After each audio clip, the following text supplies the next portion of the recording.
As you can see, the lower leaves are starting to fall off. The plant is going into stress. Scorching hot temperatures and little to no rain has left farmers across Alberta and the prairies struggling to keep their crops alive. With the dry conditions and the heat and no rain, everything has really just diminished and taken a turn for its worse. Different province, same story. One organic oat farmer in Manitoba says she lost about a quarter of her crop due to the drought. We had our oats were about knee high or so by the end of June.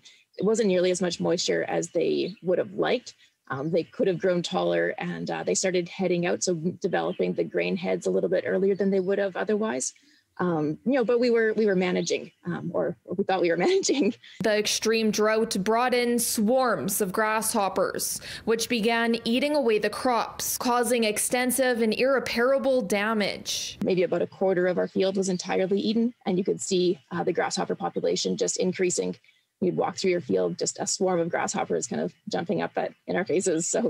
So we made the decision to cut down the oats and use the oat stalks as hay to feed to the livestock because hay production is going to be drastically limited this year. That drastically limited feed production is also the heartbreaking reason many ranchers across the prairies are being forced to sell their cattle. For our farm particularly, we've only have a quarter of the hay that we normally produce. And though that's just enough hay to get Paley's livestock through the winter ahead, she says that isn't the case for everyone.